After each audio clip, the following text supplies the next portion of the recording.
значить квест. Да, мне это много будет посмотреть. Люблю, да? Ага.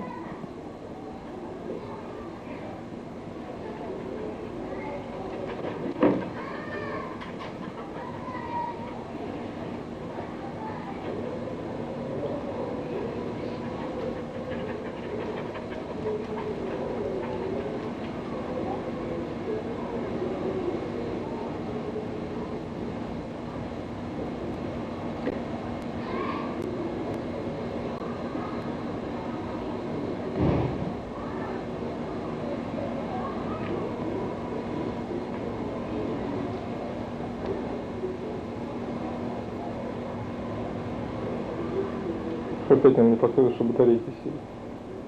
Опять показывает? Просто рехнулся. А сколько у тебя батарейки? 3. Ну, я не помню. Ты сейчас много не снимаем. Ha dado un nivel de ruptura, no en lo diplomático, sí, en cuanto a la comunicación y el intercambio pueblo a pueblo, y las realidades solo llegan a través de las imágenes controladas que siempre son parciales. Y para nosotros es eso muy importante, para el cambio y para la Cuba del futuro.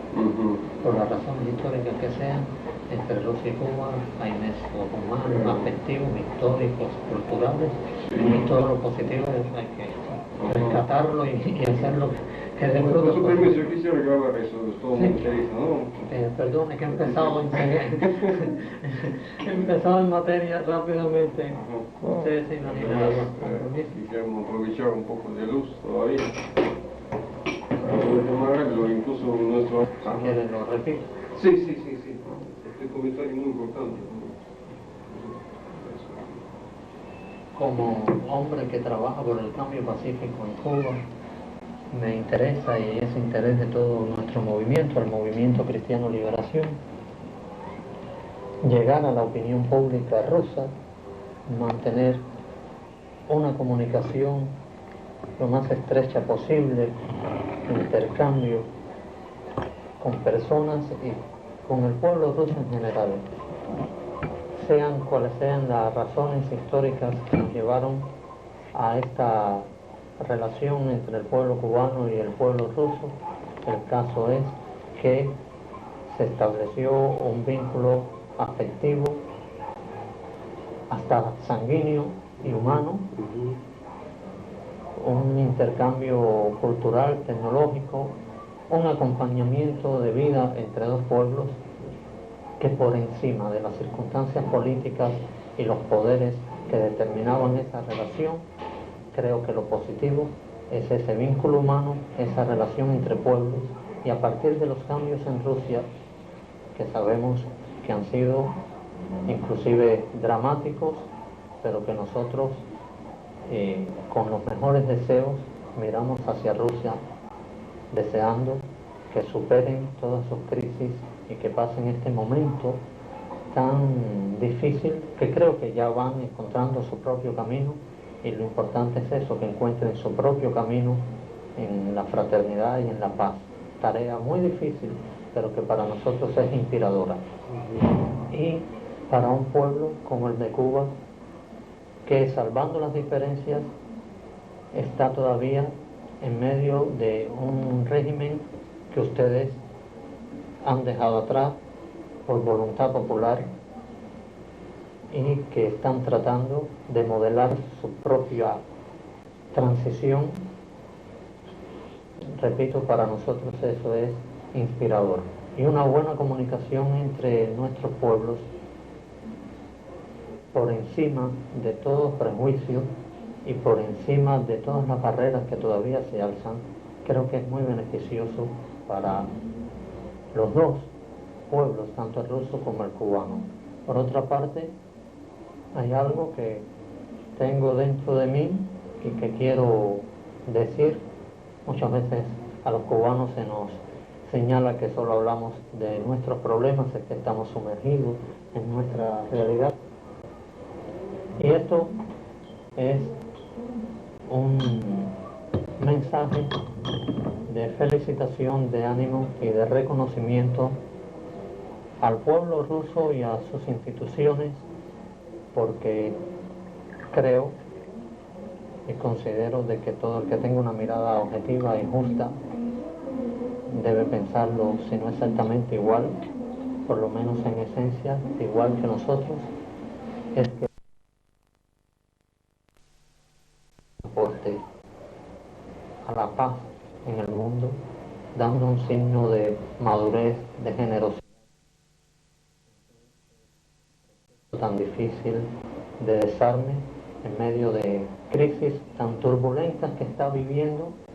No se ha olvidado de su responsabilidad en el mundo y la vemos hoy no tanto como aquella potencia militar, sino como una potencia de valores espirituales y humanos. Quería empezar así con nuestro mensaje más cálido, más lleno de afecto y con los brazos abiertos hacia el pueblo ruso. Gracias, Osvaldo, pero yo quisiera precisar dos aspectos que me interesan en particular. En algunas ocasiones yo he hablado con altos funcionarios de la Cancillería rusa y con el propio canciller Kozyrev, diciendo, y él estaba completamente de acuerdo conmigo, diciendo que la embajada rusa aquí en Cuba no se comporta como deben comportarse las embajadas de un país civilizado, es decir, aparte de las relaciones oficiales, a mi criterio debe existir las relaciones con la oposición cubana también. Y hasta ahora no hemos tenido evidencias de que la embajada rusa aquí en La Habana atiende de una manera u otra a los opositores, ni invita a ustedes, ni a otros líderes de la oposición, ni mantiene los contactos. ¿Eso es verdad o no? ¿O usted tiene algún comentario sobre esto, ¿no? Si puedo hablar de mi experiencia y también con sumo respeto hacia el gobierno ruso, hoy un gobierno electo y democrático, y su representación acá en Cuba. En primer lugar, nosotros, como bien usted dice, como movimientos de cambio, como movimientos que se nos considera de oposición y somos opuestos, de hecho, y en esencia, a la política del gobierno, y buscamos un cambio positivo, pacífico para Cuba. Somos parte de este pueblo también. Y creemos que la embajada, con respeto de todas las normas, debe ser una vía para comunicarnos con el pueblo y el gobierno ruso, respetando, repito, todas las normas diplomáticas internacionales, que sabemos que a veces es un terreno delicado. Partiendo de estos presupuestos de respeto, puedo decir que hace aproximadamente un año sí hubo algún contacto de mi persona con la embajada rusa, en aquel momento a iniciativa de algún funcionario de la embajada rusa. 2 veces he tenido conversaciones, ya hace aproximadamente un año quizás, y fue recibido, tengo que decirlo así, con suma cortesía, con mucho respeto y por lo menos en la apariencia, y creo que era sincera en aquel momento, con mucha receptividad. Sin embargo, a partir de cierto momento esto se cortó y no ha habido posibilidad de más comunicación. Para nosotros es más importante, y esto lo digo con toda modestia, pero también de manera directa, nosotros somos un movimiento que, aunque estamos en dificultades, perseguidos y apenas sin espacio, buscamos los cambios pacíficos en Cuba y sabemos que los problemas cubanos los tenemos que resolver nosotros los cubanos. Sin embargo, por este vínculo histórico que existe entre el pueblo ruso y el pueblo cubano, por esta inclusive responsabilidad, creo que también histórica en parte tanto nuestra como de las personas que gobiernan Rusia en estos momentos, independientemente del color de su partido, cuestión en que no nos metemos, eso es un asunto interno ruso, hay una responsabilidad hacia la realidad cubana actual también. Y eso creo que debe llamar a una mayor escucha, a abrir a un espectro mayor de receptividad de toda la sociedad cubana. Así podremos comprendernos mejor y así creo que se siembra una relación más firme que nosotros queremos como pueblo, que nosotros necesitamos y que creo que en estos momentos esa relación no se está cultivando como debe cultivarse. Primero por justicia para el pueblo de Cuba en estos momentos, que está buscando los cambios y la renovación por sí mismo, pero que ya ustedes han iniciado. Cada pueblo vive su propio ritmo y su propio proceso. Y en segundo lugar, porque no vamos a ocultarlo, hay una imagen dentro del pueblo de Cuba negativa hacia la antigua Unión Soviética. Así. Como Estado, como instituciones, creo que a veces se distingue poco una cosa de la otra por la misma propaganda, por la abrumadora propaganda y por la absoluta propaganda, el absolutismo de la propaganda que minaba todos los sectores de la sociedad y del saber y del conocimiento y de la educación, y se superpone entonces una imagen a la otra. Nosotros como oposición, nuestro movimiento, como bien explicaba al principio en el mensaje que les daba, distinguimos bien una cosa de otra y ni siquiera hacemos un juicio histórico sobre los pueblos. Pero esto es un momento, creo que es definitivo para la futura relación entre Cuba y Rusia, que yo no quiero exagerar, yo no quiero amplificar, pero que necesitamos y queremos que sea amistosa.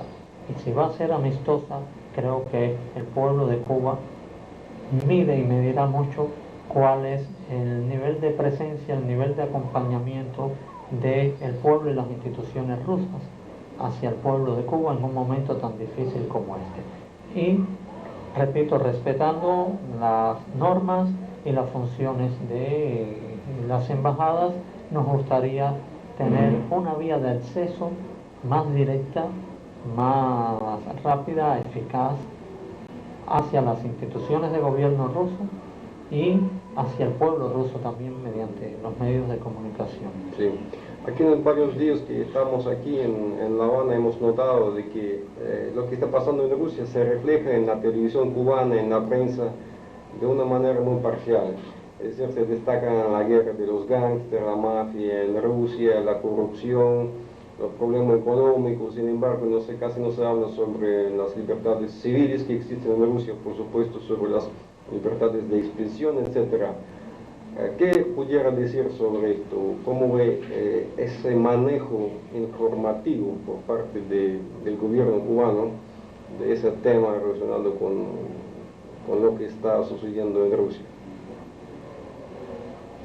El punto es importantísimo y nosotros lo captamos con suma preocupación. Primero porque cuando vienen noticias sobre dificultades, enfrentamientos dentro de la sociedad rusa, nos preocupa.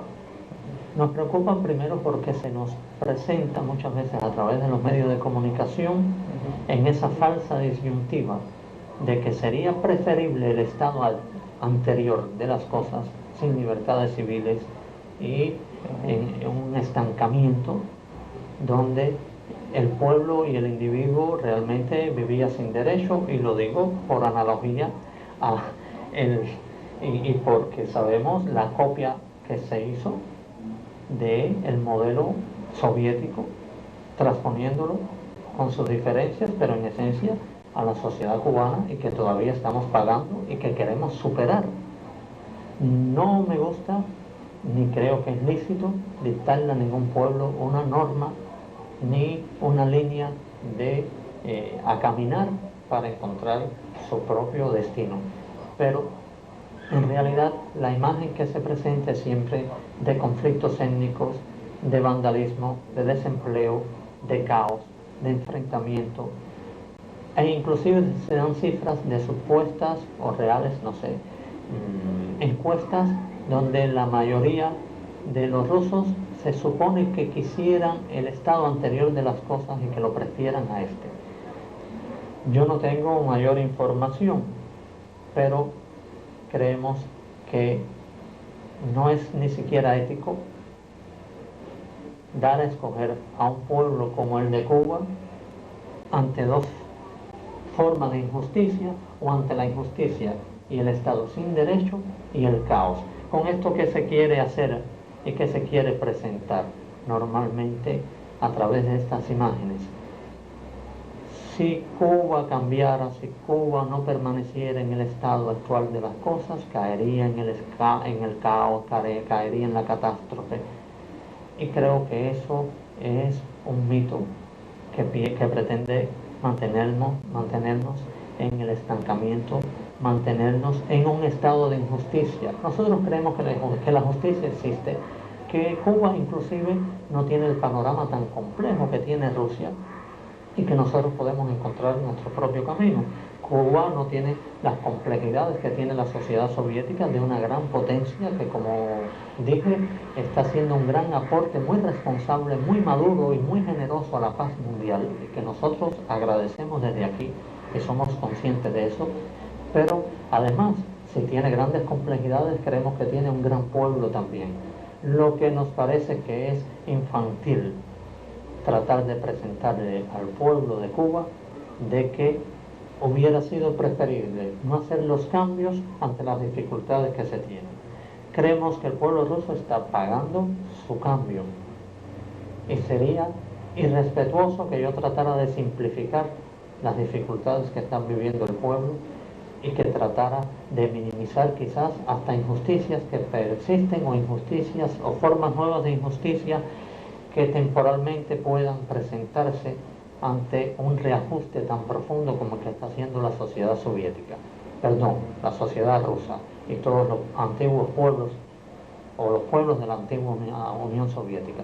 Sin embargo, pensamos que sería importante que el pueblo de Cuba recibiera un mensaje más real, más acorde con la verdad de cuáles son los verdaderos sentimientos del pueblo ruso, porque no pensamos que esté contento con las dificultades que pueda tener, pero sí que esté determinado a seguir hacia adelante, superar estas dificultades y marchar ya en democracia hacia la reconstrucción nacional, hacia una nueva sociedad que solo ustedes los rusos pueden hacer. Pero de ahí a pretender de que se puede retrotraer la historia o de que se puede estancar la historia presentándonos esa imagen de miedo para que el pueblo de Cuba se conforme con esta miseria, con esta falta de derecho, con este inmovilismo que nos mantiene en una angustia permanente, sobre todo ante la falta de perspectiva.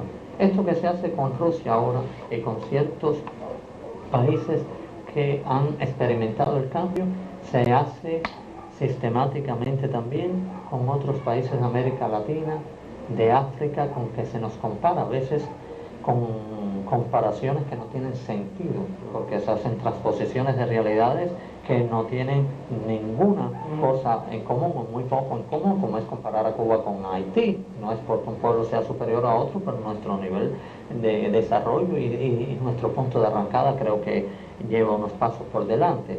Entonces es esa mentalidad que se ha querido sembrar siempre de que tenemos que escoger entre dos formas de injusticia, entre esto y quizás un neoliberalismo brutal donde se desplace a millones de obreros y donde los niños pidan limosnas en la calle. Miren, nuestros niños hoy están con hambre, no tienen leche, les faltan medicinas, cosa que decimos con dolor, porque quisiéramos que esto no hubiera pasado nunca, pero quisiéramos también llegar al Estado de Derecho, llegar a la libertad, porque creemos que el progreso es inseparable del derecho.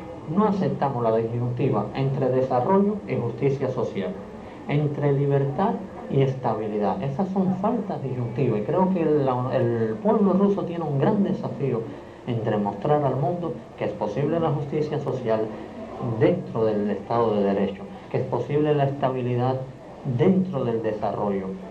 Eso es un logro a alcanzar y creo que ustedes van marchando por ese camino y nosotros vamos a marchar también. ¿Qué pasa?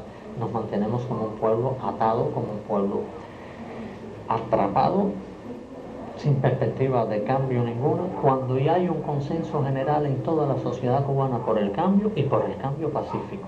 Nosotros como movimiento cristiano no solo mantenemos la esperanza, no somos un movimiento confesional, somos un movimiento cívico-político de inspiración cristiana que busca fundamentalmente el cambio para Cuba.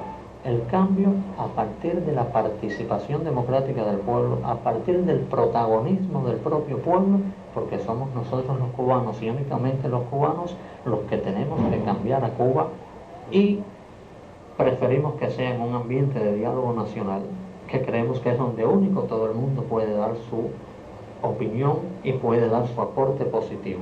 Sin embargo, esto el Estado lo toma como una verdadera agresión y a veces se confunde también a la opinión pública mundial, tratando de dar la imagen de que nosotros, opositores, defensores de derechos humanos, movimientos pro cambio pacífico, estamos vinculados a potencias extranjeras o correspondemos a otros intereses. Nosotros somos gente del pueblo, nacida en Cuba, que vamos a vivir en Cuba, que no nos vamos de Cuba, respetamos lo que en gestos desesperados cogen un barco, un bote, una balsa y abandonan nuestra patria, no sin dolor, para buscar un horizonte nuevo. Nuestro horizonte es un compromiso vital para el cambio dentro de Cuba. Sabemos que puede ser costoso. Nosotros no levantamos el puño contra nadie, pero tampoco nos vamos a someter a esta violencia estructural que nos mantiene atados. Tenemos la firme esperanza de que a partir de esta voluntad mayoritaria en los cubanos del cambio, tarde o temprano se van a abrir las nubes, estas tan oscuras, y van a penetrar los rayos de luz que en definitiva despegarán el cielo para nosotros los cubanos. Un pequeño receso porque... En el plano de la base social y de la promoción del diálogo nacional, aunque también hacemos denuncias y muchas veces, esto fuera de récord, por supuesto. Sí.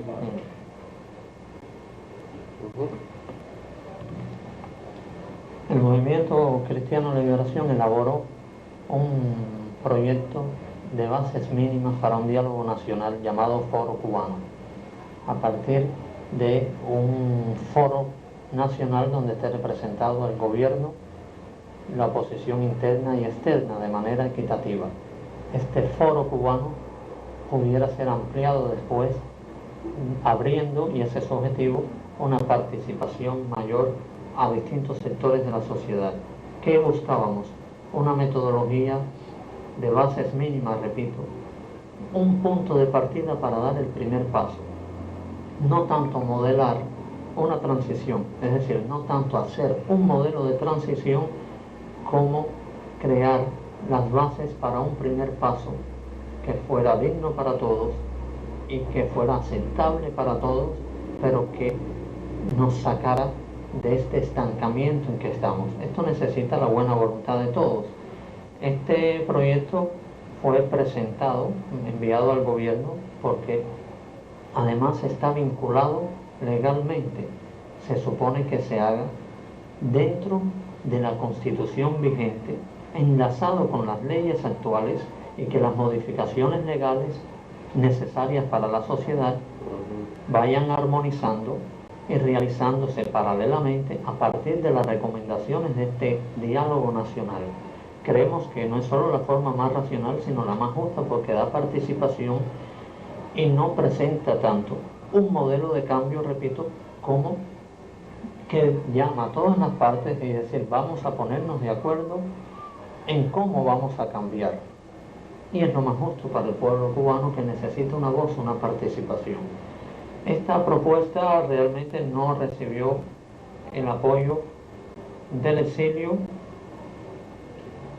Hubo algunos agentes de seguridad que se acercaron, dando algunos criterios se acercaron a nosotros, preocupados porque se planteaba por primera vez la creación de un foro independiente, es decir, una representación de toda la oposición interna que estaría presente en ese foro cubano. Y eso les preocupaba. Creo que de otra forma es difícil concebirlo, porque no es la oposición la única representación del pueblo, es una parte del pueblo y es una voz del pueblo.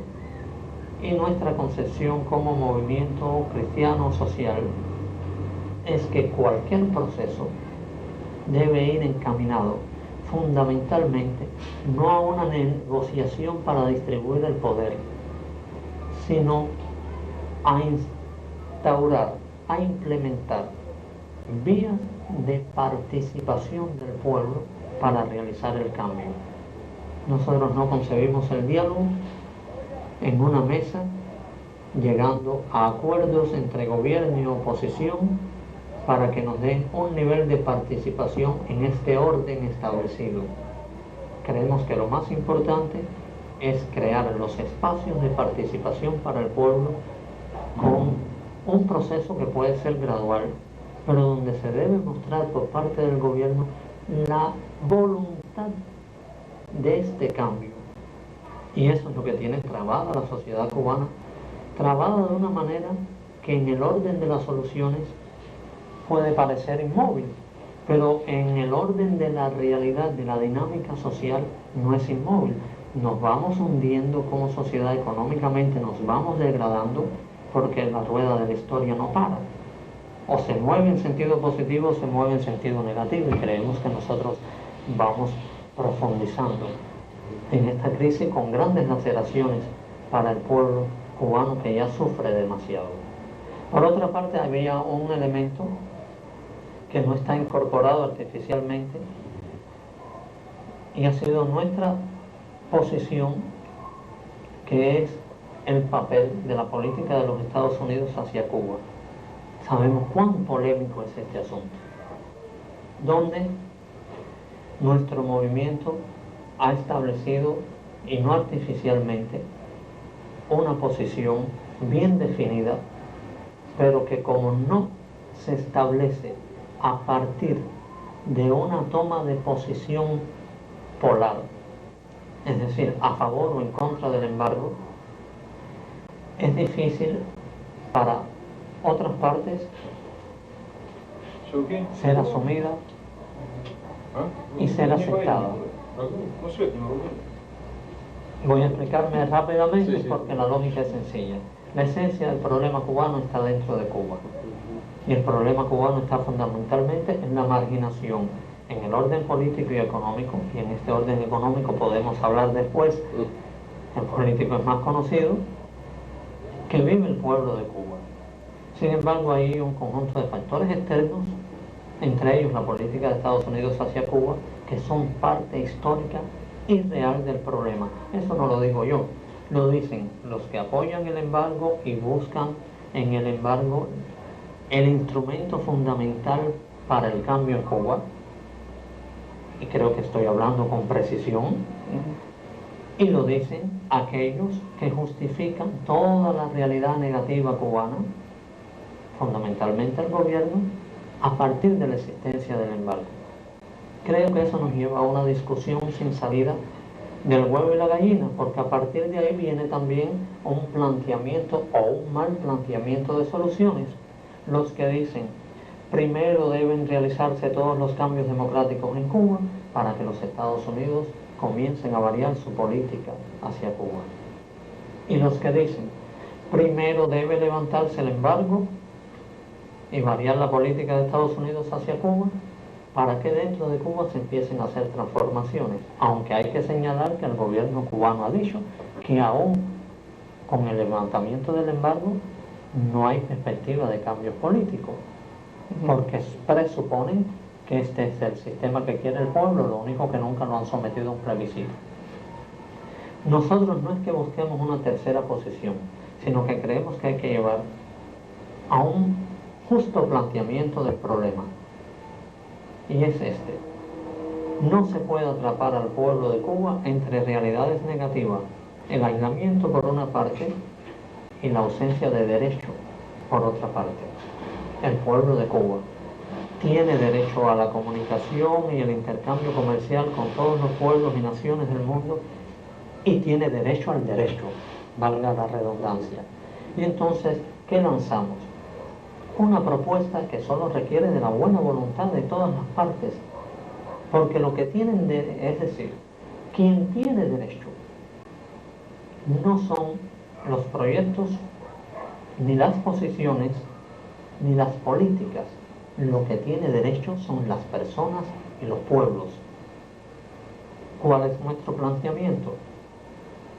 Expresado claramente, hasta metodológicamente, en Foro Cubano: que se inicie un proceso de diálogo nacional donde seamos los cubanos quienes definamos qué hay que cambiar y en qué dirección hay que cambiar, y eso nos corresponde solo a nosotros los cubanos, a todos los cubanos. Eso sí es autodeterminación. ¿Y qué decimos? ¿Qué pedimos a los Estados Unidos? Y creemos que con justicia y con toda dignidad, Estados Unidos debe manifestar que si en Cuba se inicia este proceso, y no solo como condición, sino como el aporte de buena voluntad hacia el pueblo de Cuba, que es justo que ellos den, ellos estarían dispuestos a iniciar el cambio de su política, la revisión del embargo, dentro de un proceso de transformaciones donde participen todos los cubanos. Pero es que esta posición de buena voluntad es la que no se ha planteado de manera clara y definitiva por las partes. Repito, el que tiene derecho es el pueblo de Cuba, y no se trata ni aceptamos condicionamientos de que primero tiene que suceder una cosa para la otra después.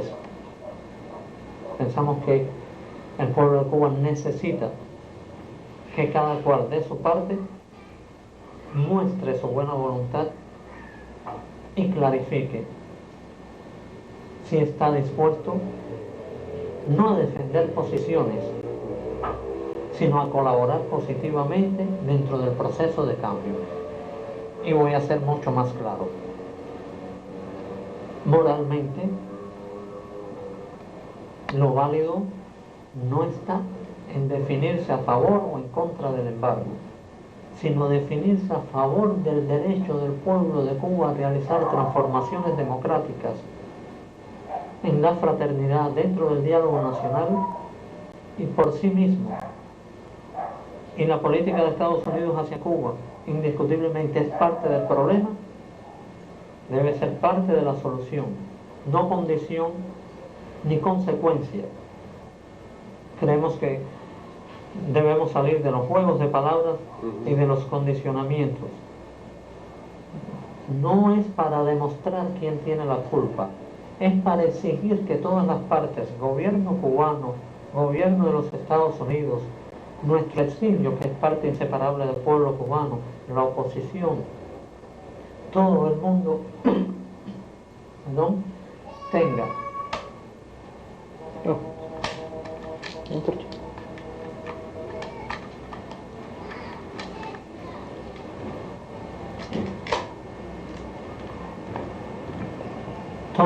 tenga un campo real para el aterrizaje de esa buena voluntad, si existe. Todo lo demás se reduce en defensa de posiciones. Esto también es interesante. A veces hay grupos del exilio, de la oposición cubana, el episcopado cubano, el gobierno norteamericano, la Unión Europea, gobiernos europeos, que definen posiciones o que salvan sus posiciones. Nosotros, como parte del pueblo de Cuba, y no decimos que nuestro exilio, por supuesto, es parte del pueblo de Cuba también, pero como movimiento cristiano, como movimiento que es parte de este pueblo y que no tiene otro afán que lograr estas transformaciones pacíficas, decimos, se pueden salvar todas las posiciones y perderse el pueblo de Cuba. Entonces, con buena voluntad hacia el pueblo, con generosidad, hay que arriesgar más políticamente. No se trata de defender posiciones políticas que inclusive en enunciados éticos pueden ser brillantes y pueden recabar aplausos de todas partes, pero continúa el estancamiento. Por eso lanzamos Foro Cubano, por eso desafiamos y seguimos desafiando con esta propuesta concreta de diálogo nacional, que estamos dispuestos en lo metodológico, en el ritmo de evolución que se plantea, a revisarlo y a rehacerlo. Pero es que por algún punto hay que partir, por lo menos vamos a sentarnos. Pero es que no hemos recibido ni siquiera la respuesta de que estamos dispuestos o de que están dispuestos a participar en este diálogo, a dar ese paso la respuesta de todas las partes, de todas estas que he mencionado, es esperar por la otra, y mientras tanto el pueblo de Cuba se hunde en esta crisis. Nosotros no somos un movimiento que estemos preservando nuestro futuro político, que estemos dando pasos con suma cautela, con vistas a quedar en la mejor posición. No nos interesa, es decir, no nos preocupa correr todo tipo de riesgo político, porque la razón de ser de nuestro movimiento es este compromiso con el pueblo de Cuba, que necesita de salvación ahora, de salvación, como dicen algunos hermanos latinoamericanos, solo el pueblo salva al pueblo. Bien, nosotros creemos que solo el pueblo salva al pueblo con la luz de Dios, pero bien, eso lo dejo a la conciencia y la libertad de cada cual. Y estamos en un momento dramático donde vemos que inclusive hay ambivalencias en las posiciones. Hay gobiernos que declaran que quisieran ver una transición democrática en Cuba. Creemos que lo hacen de buena voluntad. Por otra parte, hay empresas extranjeras que invierten en Cuba. Serían bienvenidas esas empresas extranjeras a invertir en Cuba. Nosotros estamos en contra del aislamiento por sí mismo o el aislamiento como método de solución. La solución tenemos que ponerla nosotros los cubanos. No puede dictarla nadie desde afuera. Pero creo que debe haber un planteamiento moral. En Cuba se está desarrollando a pasos agigantados un sistema aberrado de relaciones económicas y sociales, donde el pueblo permanece en una vida de campamento mientras el Estado mantiene unas relaciones capitalistas. Lo voy a decir en un ejemplo más sencillo. Ese capitalismo tan odiado, ese capitalismo que ha sido calificado de repugnante y que nosotros no defendemos como tal. Nosotros creemos que la justicia existe más allá de etiquetas ideológicas, sean estas de corte izquierda o derecha. La vida de un pueblo no se puede resumir a izquierdas, derechas, a neoliberalismo o socialismo. La vida de un pueblo es mucho más rico. El pueblo lo que necesita es libertad, derecho y espacio para construir su propio modelo de justicia social, y nosotros construiremos el nuestro. Pero en Cuba se está dando esta realidad, y pongo el ejemplo: un inversionista español, un inversionista alemán, francés, canadiense, y si pudiera norteamericano también, puede arrendar un terreno para explotarle el petróleo, para hacerle una extracción, puede construir un hotel, puede entrar en negocios parciales o completos con una gran empresa, y un cubano no puede tener una carretilla de frutas para vender en la calle y buscarse la vida, porque entonces es un capitalista, es un ser despreciable. Es decir, ¿cuál es la participación económica que se le permite al cubano en estos momentos? El trabajo. Eso es una concepción cuasi esclavista, de marginación. Se están negando dos principios básicos elementales de la economía: el mercado interno y el valor del dinero. El dinero no vale y no vale el trabajo, y estamos reducidos, repito, a una vida de campamento en una sociedad, en un estilo de relaciones económicas dual. Por una parte, el Estado como único gerente y como único capacitado para hacer negocios con la empresa privada extranjera que ya tiene su presencia aquí en Cuba, y por otra parte el ciudadano cubano, que no es tratado como ciudadano, es tratado como un elemento confinado en un campamento, cuya mano de obra se le alquila a las empresas extranjeras. Entonces ya no se puede hablar ni siquiera de derecho en términos modernos, hay que hablar de, como repito, de un cuasi esclavismo, que por otra parte nos está sumiendo más profundamente en la crisis, en la incapacidad, y está determinando relaciones injustas y ventajas que van a traer, como ya la han traído, una marginación mayoritaria para el pueblo en un futuro. Entonces, nosotros estamos realizando una campaña de recogida de firmas para la petición de un plebiscito según el artículo 88 de la Constitución cubana, es decir, con bases legales, para pedir un plebiscito a partir de 10.000 firmas, que es lo que pide la Constitución, sobre un programa transitorio. Un programa transitorio ya más extenso que queremos presentar como alternativa concreta, porque lo que le falta al pueblo cubano es una alternativa concreta. Solo se le enseña el abismo como alternativa a esta situación de estancamiento y de injusticia. Nosotros elaboramos un programa que puede revisarse, puede reelaborarse inclusive, y queremos preguntarle al pueblo: ¿prefiere usted este programa transitorio o este orden que el gobierno no consulta sino que impone y que nos lleva a un desorden dentro de la injusticia, valga la redundancia?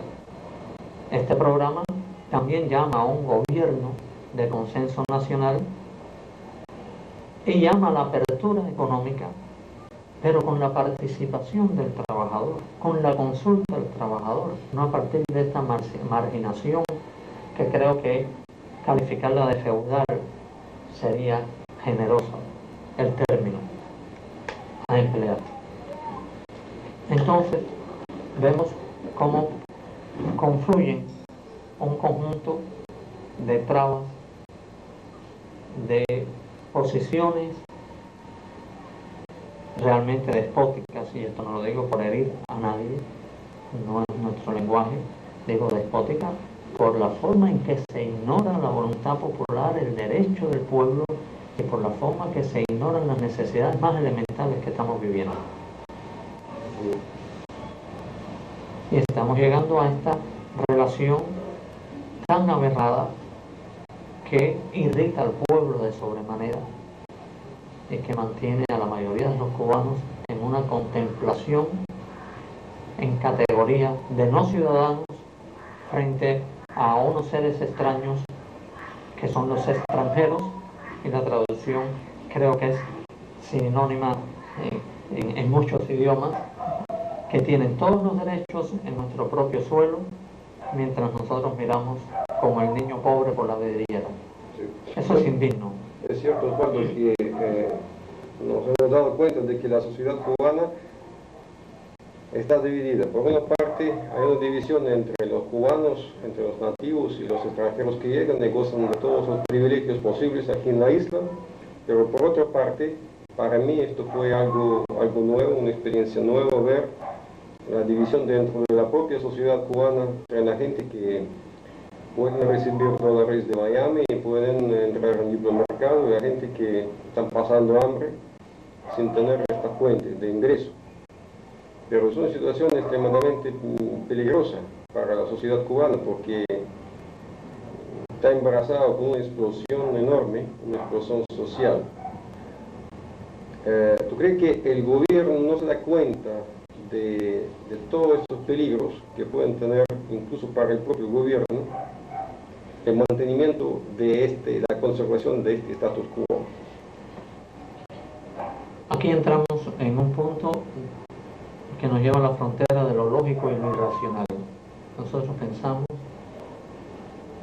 y sabemos que el gobierno se da cuenta y a veces hasta teme esta explosión, porque se ha establecido ahora otra división: los que viven de la remesa familiar a partir de nuestros hermanos del exilio y el resto de la población, aunque hay una casta anteriormente establecida que en otros lugares llaman nomenclatura.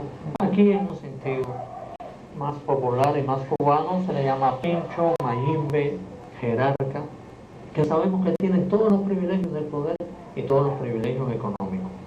No quiero hacer una asociación directa entre cargos y estos privilegios. Puede que haya hombres que tengan cargos, que tengan ciertos niveles de dirección y que no gocen de estos privilegios y que inclusive estén sufriendo las necesidades también. No creo que es justo nunca generalizar. Pero sí es curioso cómo las corporaciones extranjeras, la participación como gerente, los cargos, son controlados muchas veces por el Ministerio del Interior, son privilegiados para las personas afines y que tienen cierto nivel de incorporación dentro de estos órganos. Entonces el dirigente se convierte en gerente y sigue siendo un privilegiado, antes por el poder y porque sencillamente tomaba todo lo que necesitaba para tener una vida privilegiada. Ahora ya va modificando ese estilo de privilegio, pero no menos despótico y a veces no menos desfachatado, porque es en la cara de todo el pueblo y se sabe que esa casta sigue viviendo sin estas dificultades. Digo, no se generaliza en todos los hombres, hay sus excepciones, porque inclusive oficiales, funcionarios, sabemos que viven esta miseria que estamos viviendo, pero en dependencia de su posición dentro de esa nomenclatura, la mentalidad sigue siendo esta. Con esta base de división, de privilegio por decreto cuasi institucionalizado, digamos, y por un derecho que nadie les ha dado, entonces se establece este neosocialismo, por llamarle de alguna manera. Un neosocialismo que, tal como el anterior no llegó a ser socialismo, este no llega a ser capitalismo, y nosotros no queremos ni que llegue a ser socialismo, ni capitalismo, ni neosocialismo. Nosotros lo que queremos es el espacio, repito, para el pueblo, que el pueblo sabe buscar la justicia. Ahora, el gobierno se da cuenta de que esto profundiza la crisis. A veces no da, y le voy a dar mi impresión personal, puede ser subjetiva.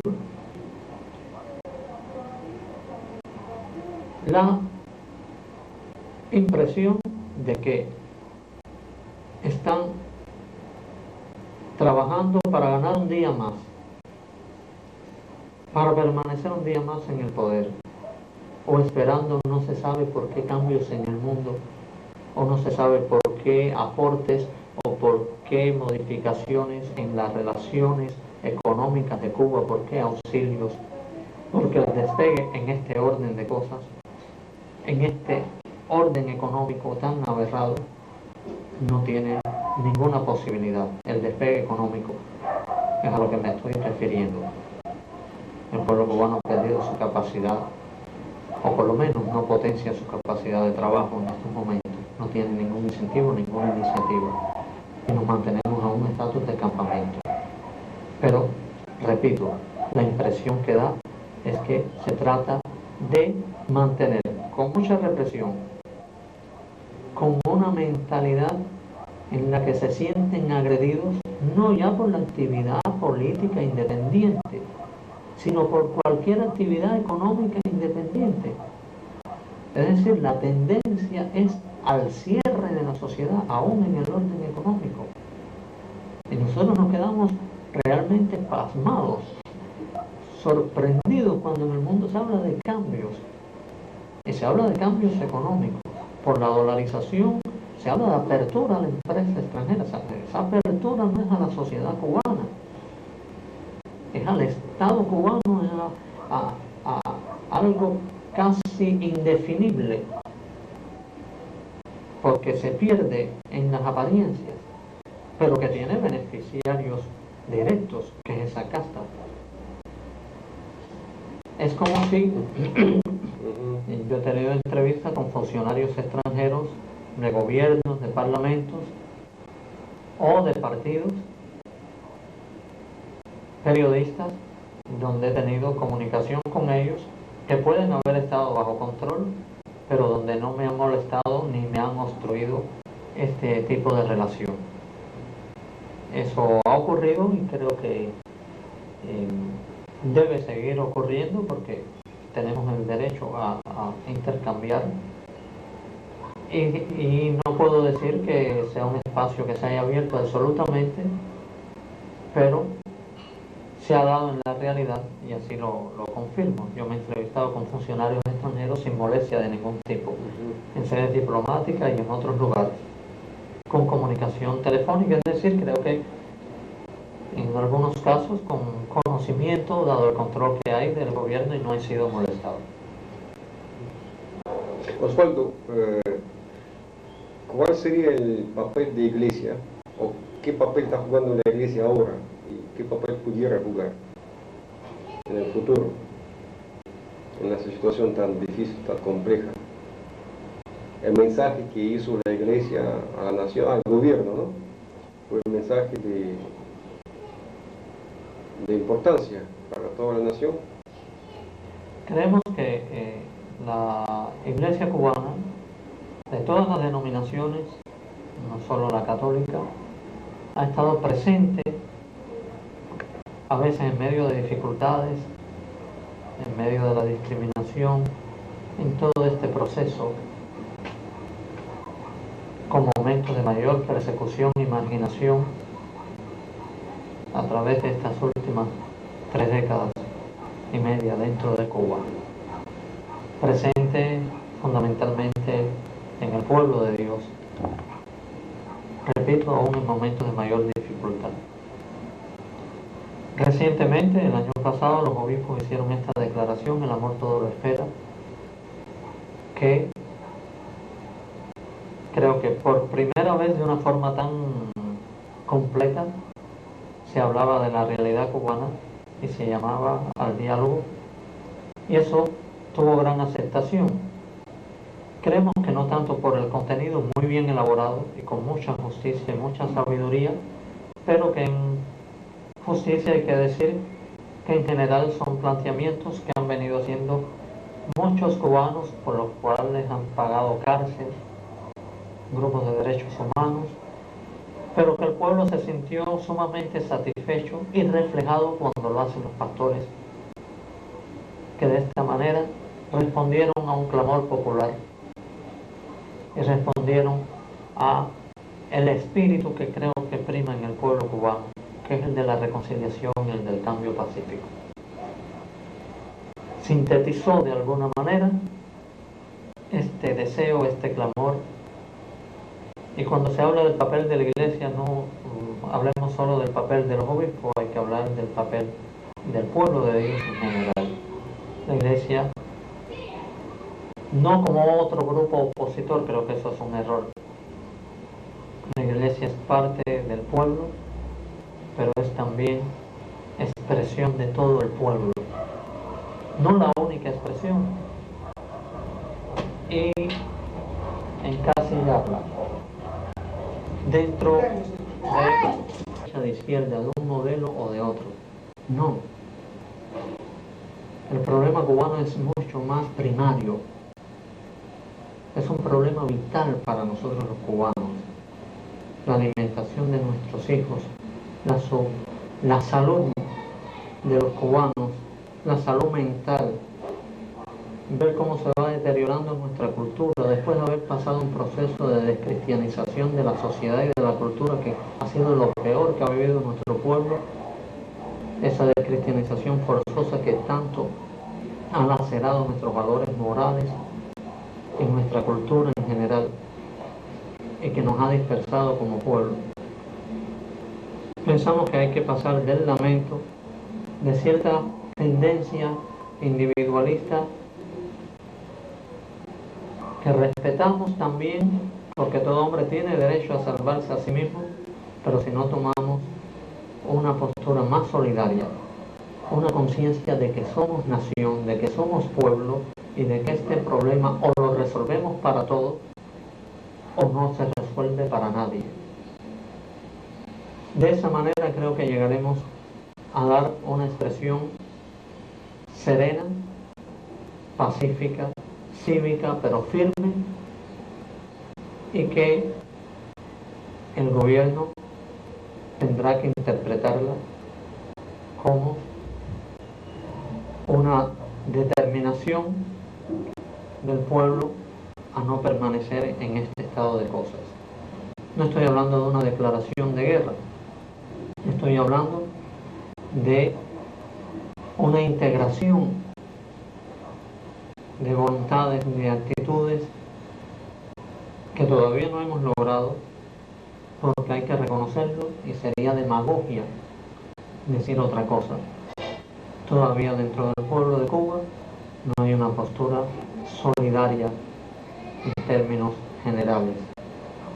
Las propias necesidades Es algo así como lo que ocurre a veces en un campo de concentración o en situaciones límites donde la persona es objeto de tantas necesidades, miserias, que el procurarse el alimento diario, el procurarse los objetos y los servicios elementales para poder sobrevivir, le lleva todo el día, pero eso a su vez lo va debilitando y lo va dispersando. Por eso estamos en un momento tan peligroso como pueblo.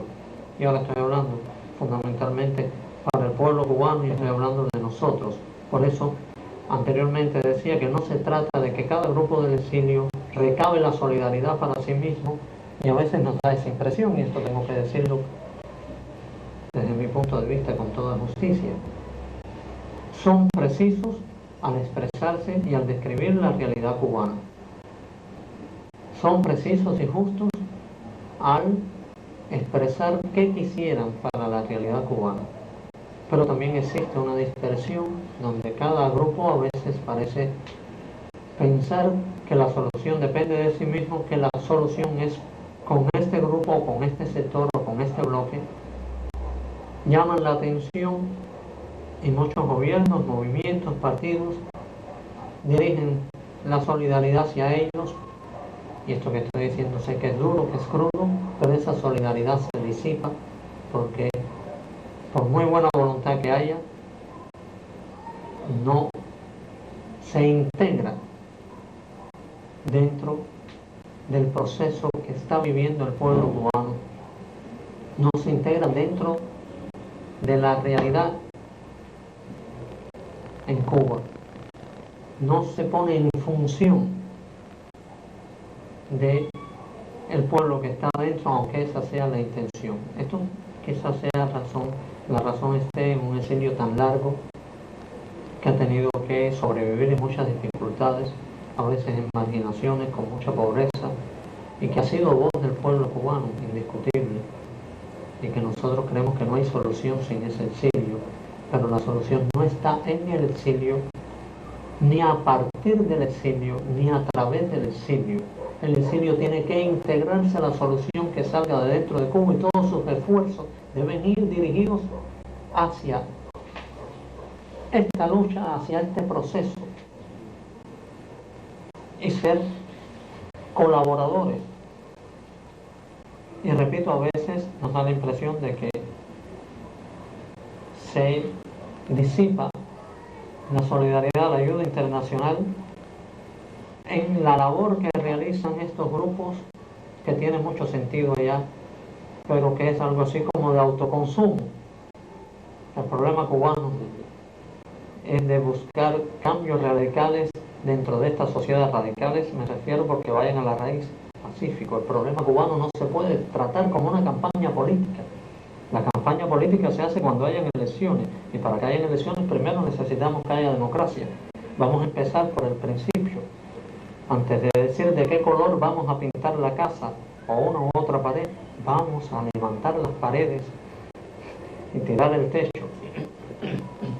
Este mensaje puede parecer duro, es muy sincero, pero sería demagógico decir otra cosa. Y a nuestro pueblo, no como autoridad, como parte del que soy, y humildemente, también tenemos que decirle esto. Nuestro pueblo de Cuba está indefenso, está disperso, no solo por la presión y la represión, sino por la falta de solidaridad, por la falta de conciencia de que somos una comunidad, de que somos un pueblo y una nación, y que eso está en peligro.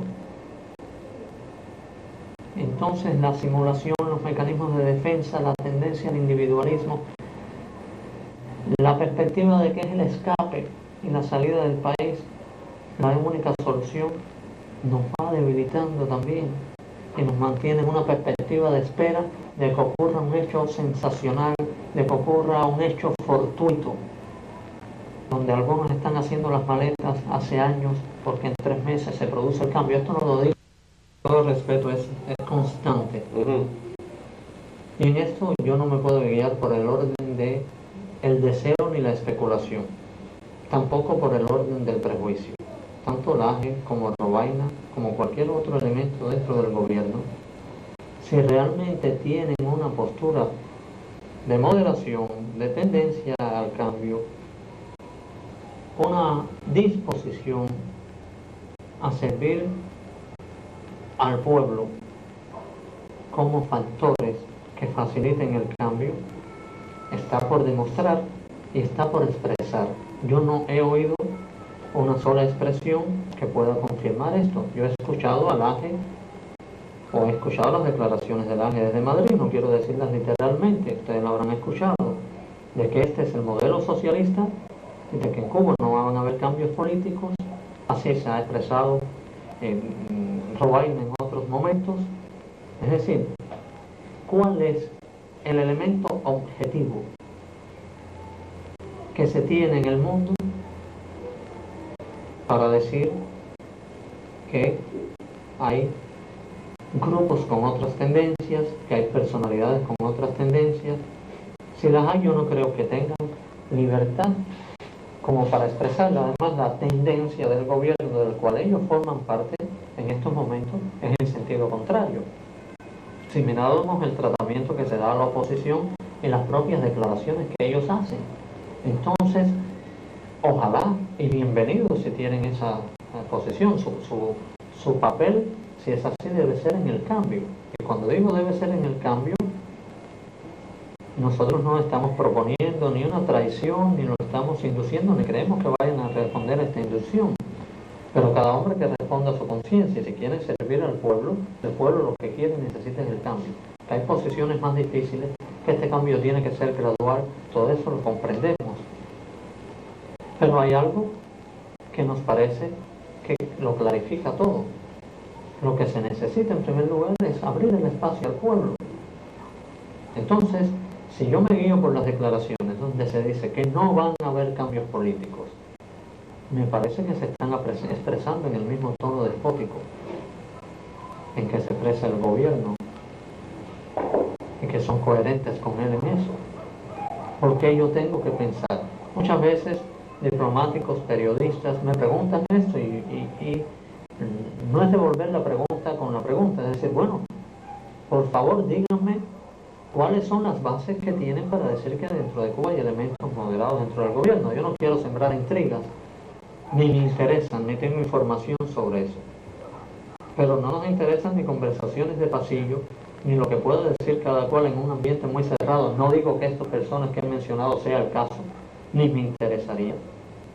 Creo que estamos en un momento de que quien quiera servir a Cuba, bien, debe expresarlo, más o menos abiertamente, pero no solo no lo expresan, sino que son copartícipes y protagonistas directos del mecanismo que está impidiendo esos cambios y que está estableciendo este neosocialismo, este neosistema que se responde solamente a la permanencia de un grupo en el poder. Entonces, tengo que conceder demasiada imaginación, o por lo menos tengo que confesar que no tengo ningún dato objetivo al respecto. Para nosotros no hay ninguna indisposición con ninguna personalidad del gobierno. Sí le señalamos su responsabilidad en esto tan grave que están haciendo con el pueblo de Cuba en estos momentos. Y si hay diálogo, dialogamos con cualquiera. ¿Sabe por qué? Porque nosotros no vamos a dialogar para una componenda. El diálogo en Cuba necesariamente tiene que ser para abrir el espacio de participación al pueblo. Muchas veces hay quien critica y nos dice dialogueros, nos encasilla dentro de ciertos epítetos. No es que no nos preocupe, nos parece que no nos comprenden o nos comprenden y distorsionan lo que nosotros decimos. Nosotros estamos trabajando y luchando en medio de mucha pobreza, muchas dificultades, mucha persecución. No es que no se nos pueda criticar. Bien, para que se produzca un proceso pacífico dentro de Cuba. Y a lo mejor en eso nos da la vida, que lo decida Dios. No vamos a levantar el puño contra nadie, pero no nos vamos a detener tampoco a medida que se van levantando los puños o las balas contra nosotros. Creo que el pueblo se le está arrinconando contra una pared o un precipicio y se le está diciendo, camina o te disparo. Bueno, y el pueblo decidirá o decidirá quién tiene la pistola en la mano. Nadie le está pidiendo la pistola para dispararle. Es decir, no estamos en el gesto del que tiene un puñal escondido esperando que el contrincante o supuesto contrincante baje la guardia para encajárselo. No es esta la acción, no. Estamos ofreciendo las manos limpias y abiertas, y la frente y el pecho al descubierto. Pero eso no debe confundirse con la determinación que tenemos de seguir trabajando por los cambios en Cuba. Y creo que deben ser pacíficos, porque hay que superar el lenguaje de la fuerza. Y la fuerza no se supera con la fuerza. La fuerza se supera precisamente no sometiéndose a la fuerza y mostrando la determinación de caminar por este sendero del civismo. Es difícil, y nuestro pueblo va ganando conciencia poco a poco de eso, pero creo que en eso está la única y la última esperanza. En Dios, y en que el pueblo habla de corazón a Dios para que por sí mismo inicie ese camino. Ya hemos pasado por muchos procesos, por muchas esperas, por muchas expectativas, por muchas especulaciones. Y si bien antes hablaba de las especulaciones, de las falsas, de las expectativas que crean falsas esperanzas, inclusive en lo que pueda ser la presión internacional, en un movimiento de un tipo, una presión de un tipo o de otro, también creo que es dañino poner todas las esperanzas y tomar la referencia en lo que el gobierno o Fidel puedan conceder o no conceder, en que si hay un elemento, se viene hablando de esto ya hace años, que si hay elementos moderados dentro del gobierno. Miren, si son moderados, no nos hemos enterado. Ojalá, bienvenido. Pero el problema aquí es de abrirle el espacio al pueblo. El problema es tan complejo que la solución se hace muy simple, porque se sabe dónde está el núcleo del problema. Quiere gobernar un grupo con muchos privilegios todo el tiempo y no le alcanza el tiempo que ha pasado y no le basta, es decir, se sienten inconformes con todo tiempo futuro y no quieren poner una cota. Y no se trata solo de distribución de poder, sino la supervivencia de un pueblo, del derecho de un pueblo a la vida, a la libertad, a la alegría, a la poesía. Sabemos que esto es así. Nuestro pueblo vive en esta opresión y entonces no se trata de una discusión filosófica, ni de una campaña política siquiera, ni de un cambio de sistema.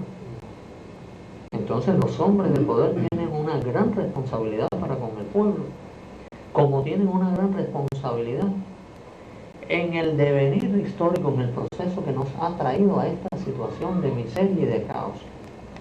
Porque en cada momento se ha justificado el poder absoluto, la ausencia de libertades de todo tipo y las situaciones de emergencia que hemos vivido siempre con uno u otro argumento. Años después se critican aquellas situaciones y nosotros decimos, ¿qué hubieran hecho ustedes en aquel momento con lo que criticaban aquella situación? Lo mismo que están haciendo ahora con nosotros, lo mismo que han hecho siempre. Entonces no juguemos con la inteligencia del pueblo. Ya se está jugando con el estómago del pueblo, se está jugando con el corazón del pueblo, se está jugando con la dignidad del pueblo y ahora se está jugando con la inteligencia del pueblo también. Y aquí todo el mundo sabe lo que está pasando y dónde está la raíz del problema. Y repito, funcionarios militares tienen una sola opción o dos opciones en la que están de permanecer aún sabiendo lo que quiere y necesita y tiene derecho a su pueblo, sometiéndose, sea por privilegios, por compromisos, por vinculaciones en las que se sienten atrapados, pero ninguna de esas es razones ante la responsabilidad tan grande que tienen, porque repito, es la vida de un pueblo lo que está en juego, es la libertad de un pueblo que es tanto como la vida, es este sufrimiento amargo de todos los días, de viejas, niños, viejos, trabajadores, que estamos viviendo en tanta indignidad y tanta humillación. entonces tampoco podemos tomar como última referencia lo que el gobierno quiera hacer o no quiera hacer. Ahí está la mano extendida, ahí están las proposiciones, ahí está la disposición. Lo decimos, sí, al diálogo con cualquier funcionario a cualquier nivel. Al diálogo, al intercambio, a la búsqueda, pero tiene que mostrarse la disposición al cambio, porque lo que se va a discutir no es un espacio para un grupo, sino es ese derecho supremo del pueblo en esta hora, que es la transformación, para poder seguir viviendo y seguir viviendo en libertad y en democracia y hacer su modelo de justicia social. Esa libertad y esa democracia no debe ponerse como una alternativa al desarrollo y a la justicia. Más injusticia social de la que hay ahora creo que es difícil llegar a tener. Bueno, algunos ejemplos, porque tal vez para nuestros lectores sería interesante conocer algunos ejemplos. Tradicionalmente se hablaba de la salud en Cuba como uno de los mayores logros de la Revolución Cubana. ¿Cómo ve ahora el estado en que se encuentra la salud aquí en Cuba? El acceso directo a esa materia.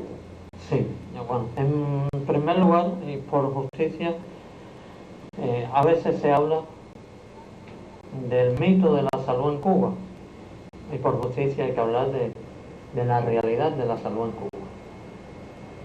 ¿Qué ocurre? Vamos a los presupuestos. Se puede hacer el análisis. En Cuba se lograron ascensos formidables en materia de salud. No puedo decir en materia de educación, porque por el contenido y por el deterioro moral que ha traído en el pueblo se puede hablar más bien en materia de instrucción y de diversificación de los centros escolares. Desgraciadamente es así. Soy también pedagogo, trabajé muchos años como profesor de instituto y no soy una autoridad única ni absoluta, pero digo esto con dolor. Sabemos que esto se pudo sostener no a partir de un desarrollo logrado por el pueblo, a partir de su propio esfuerzo, aunque hubo mucho esfuerzo, mucho trabajo, mucho amor en este pueblo, sino a partir de este subsidio que daba la Unión Soviética con todos los compromisos para nuestra soberanía desde el punto de vista estratégico y hasta moral que traía eso. Dentro de esto entra el campo de la salud, con logros positivos en sí mismo, independientemente de las causas que posibilitaron eso. Y es justo decir de que esos recursos, con una u otra motivación, y hay que ver el resultado positivo, eran dirigidos en parte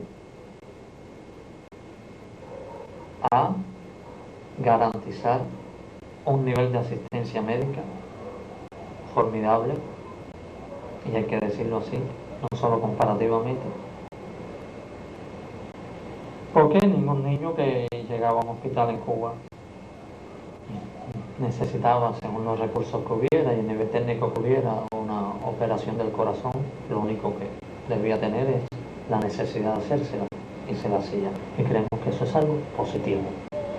Ahora vemos un deterioro que vemos con tristeza, no lo estamos señalando con el dedo acusador, y creemos que es un logro que nuestro pueblo puede mantener saliendo de la crisis total, y que no se puede pretender mantener ese sector porque no se está manteniendo, va en deterioro creciente, falta desde la sutura hasta la gasa, hasta desinfectantes. Las enfermeras no llegan al trabajo porque están cansadas, hambrientas. Los médicos no pueden trabajar eficientemente. Y en esto hay que destacar que lo mejor de la salud pública en Cuba, y creo que así ha sido siempre, pero más en estos momentos, a pesar de que algunos hablan de deshumanización, lo mejor está en nuestro personal médico, me interesa seguir este tema con ser preciso porque es delicado. Decía que lo más valioso dentro de la salud pública cubana, y siempre ha sido así, no está en la técnica, que es alta, aunque ya se ven cierto deterioro por falta de algunos recursos, está precisamente en las personas. Hay que ver con cuánta dedicación médicos, enfermeras, a pesar de las críticas, de las quejas, tratan de sostener en medio de dificultades esta atención médica con un desinterés, con una entrega donde tienen que suplir muchas veces las carencias con ese amor y con ese esfuerzo adicional. Cuando no tienen ni el alimento necesario, cuando el salario de un médico, aunque sea 500 pesos, no le alcanza ni para comprarle la leche que necesitan sus viejos o sus hijos, y ese profesional está atendiendo con amor, está trabajando. Vemos esto con tristeza, pero también queremos resaltar esta mentalidad generalizada dentro del personal médico, de enfermeras, de técnicos cubanos. Este desinterés donde no hay ningún tipo de mercantilismo a pesar de las necesidades, y creo que eso es un logro moral, un logro espiritual. Lo triste es que por una crisis que nos va hundiendo en todos los campos, se vaya apagando este servicio y el pueblo vaya sufriendo estas carencias, a veces de forma dramática, porque falta lo más elemental para esta asistencia médica.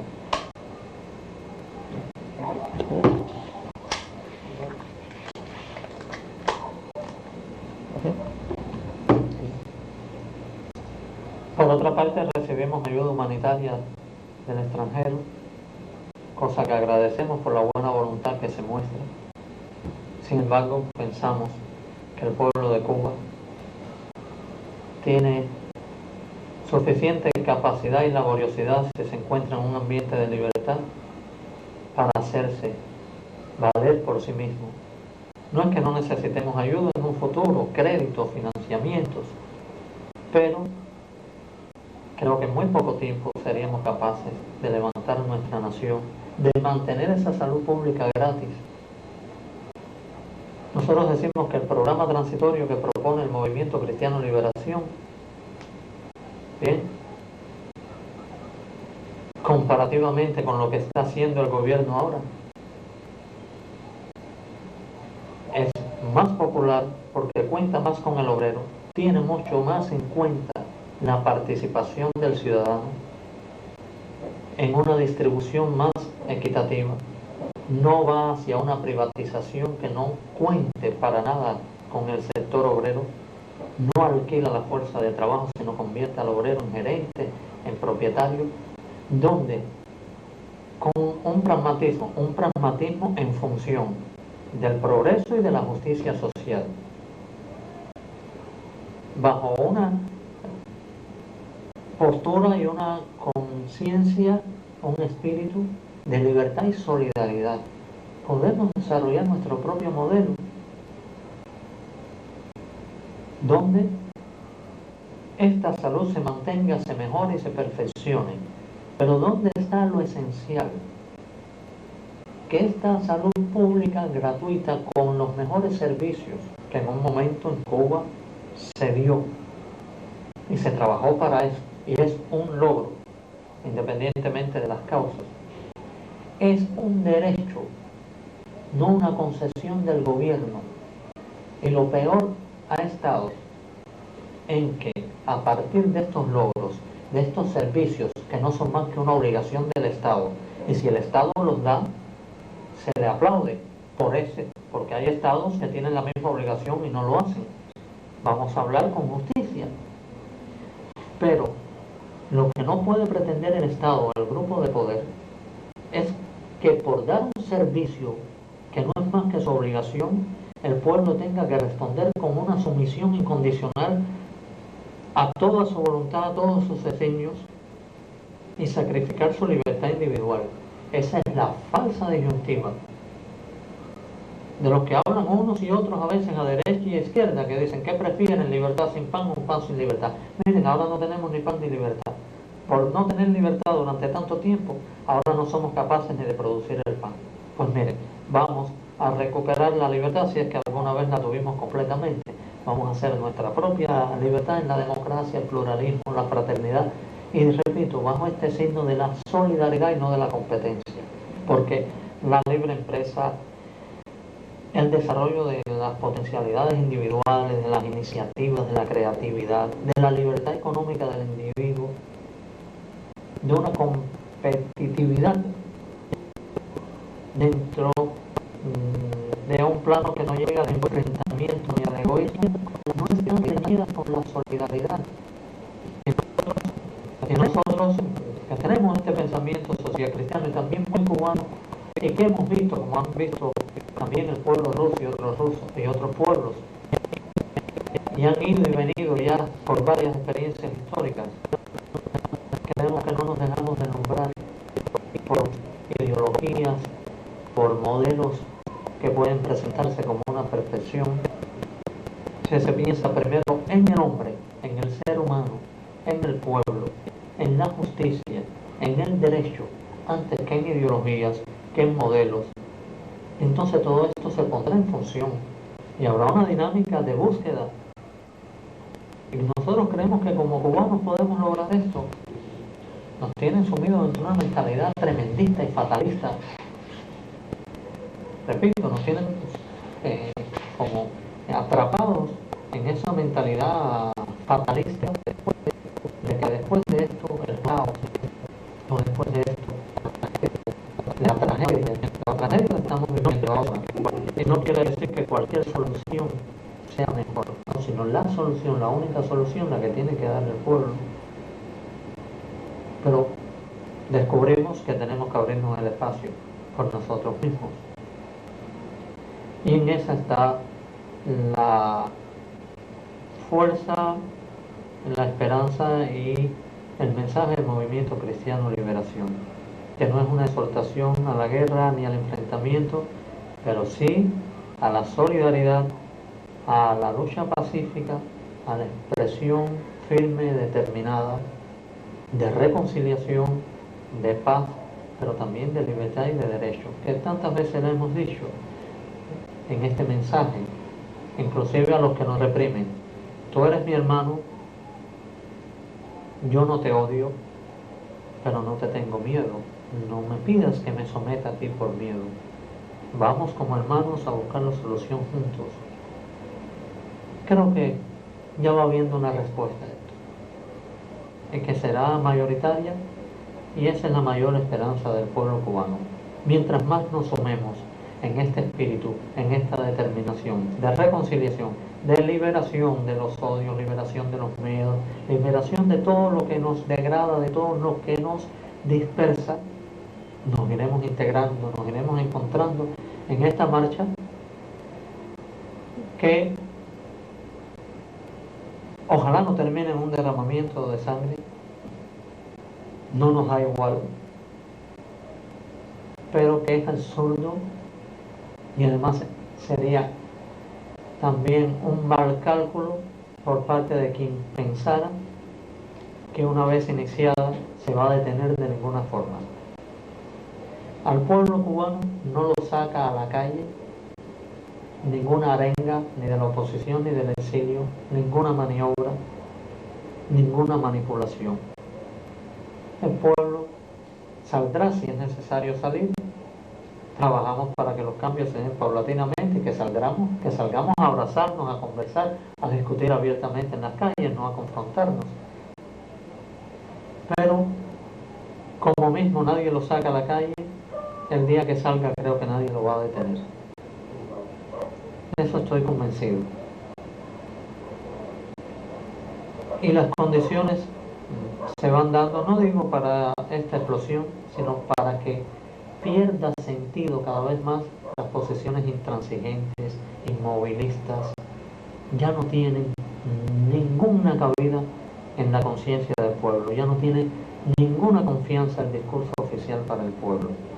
Es verdad que no hay una gran esperanza, no hay una gran esperanza, creemos, porque todavía el pueblo cubano no ha cambiado la mirada de todos estos factores de donde ha estado esperando el cambio, pero que no brotan de sí mismos. Pondremos la mirada en Dios, pondremos la mirada en nuestros propios esfuerzos y la confianza, y creo que de ahí saldrá el cambio y vamos en ese camino. Hubo mucha expectación durante esos días que el hecho de que algunos presidentes latinoamericanos se hayan dirigido de manera directa al presidente cubano Fidel Castro, preocupados por la realidad cubana, es un hecho nuevo, alentador, donde creo que se rompieron ciertas barreras de excesivas cautelas que existían y que mantenían como un divorcio entre el pueblo cubano y el resto del continente. Se habla mucho de integración, pero esta integración debe empezarse a trabajar desde ahora y no se cultiva bien si se ignora la realidad interna del pueblo cubano. Esta integración debe partir de una comunicación con el pueblo cubano, de una sensibilización, de un vibrar con la realidad de nuestro pueblo, y eso no se puede hacer tomando como único interlocutor al gobierno cubano.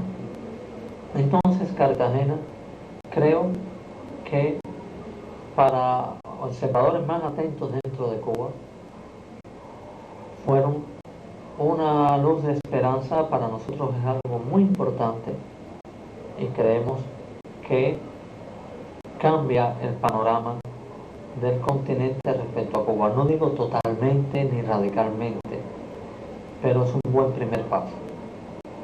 Las necesidades dentro de Cuba, las angustias son tantas que pasados esos momentos y manteniendo el gobierno el mismo discurso y la misma posición,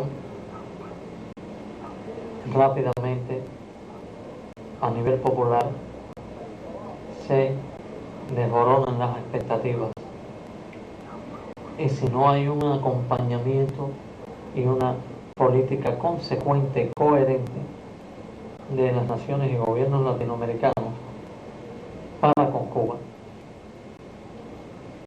creo que entonces se mantendrá esta ambivalencia y este aislamiento. Tiene que haber, y nosotros exigimos por justicia para con el pueblo de Cuba, una política, una postura coherente. No nos referimos a que tiene que haber un aislamiento, ni queremos promoverlo, pero ser solidarios con el pueblo de Cuba en estos momentos significa apoyar el cambio en Cuba, el cambio y el diálogo entre los mismos cubanos. Ya no hay espacio para posiciones inconexas como a veces se mantiene. Por un lado, un reclamo de derechos humanos, una expresión de voluntad, de buena voluntad para con el cambio en Cuba, y por otra prosiguen en un tipo de relación diplomática económica sin conexión ninguna con esto. No digo que deba condicionarse, pero tampoco debe falsearse la realidad y decirse que se ayuda al pueblo de Cuba manteniendo una dirección de relaciones en un campo y unas expresiones genéricas respecto al cambio, la democracia en otro. El momento es de definición. Creo que ya ha habido alguna definición que valoramos mucho, que estimamos mucho por parte de algunos presidentes, y que fue en general un clamor, si se puede decir, dentro de la reunión de Cartagena, en expresiones directas de exhortación, prácticamente de defensa del derecho de Cuba a los cambios democráticos. Eso es un aliento para el pueblo cubano y debe mantenerse en una política consecuente con este deseo y con esta responsabilidad que de alguna manera tiene también el continente latinoamericano para con el pueblo cubano. No habrá integración como la deseamos en el futuro si no se empieza a sembrar desde ahora con una solidaridad en profundidad para con el pueblo de Cuba. Corto. Rey, Olguita, Judí, Alejandrito, les hablo desde aquí, desde La Habana, gracias a estos amigos que van a llegar este mensaje. No se asusten.